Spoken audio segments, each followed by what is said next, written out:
Hey y'all, here's part 3 of me going over to Milan Fashion Week. Well, let me tell you something I learned real quick. The people that work in the fashion industry, they think they are curing cancer, which was mind-boggling to me because I worked in healthcare at the time and I thought, y'all, come on. Well, anyway, after the shows, people would gather at a very fancy hotel and sit around and drink Kir Royales and discuss the day's events. And I just happened to be with my friend April that worked for my brother, and we went and sat around. Well, there was this one girl that was an editor at Cosmo, and she was just holding court.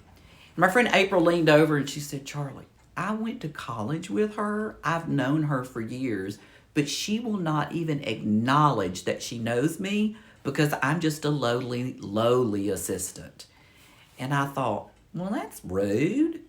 Y'all are here in Milan, Italy together. You should act like you know each other. I said, tell me everything you know about her.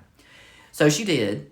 Well, I interrupted this girl that's holding court, and I said, hey, Julie, I hadn't seen you since Keith and Joanna's wedding last summer. You look great. What are you doing here in Milan? Well, she went on to tell me about how important she was, and I would sprouse in the things. That's not a word. Don't worry about it.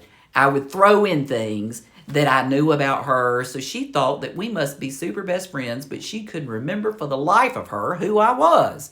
Well, this went on, and I never messed up, and I never gave it away. And so finally, she thought, oh, I better ask him what he does, right? So anyway, you know those kind. Well, she finally asked me, and I said, oh my God, I have got the hardest job. I have to decide what size box things go back to New York in.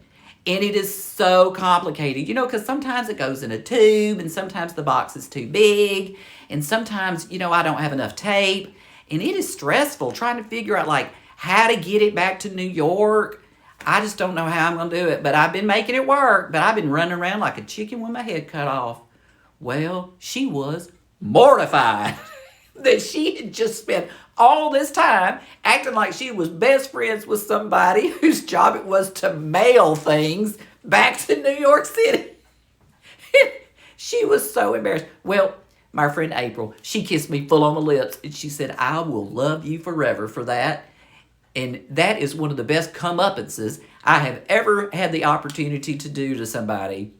And it just goes to show you, listen, treat everybody with respect and be nice to them. You never know who they might be. And it's all about how people perceive you. And that's fine. But she got what she deserved.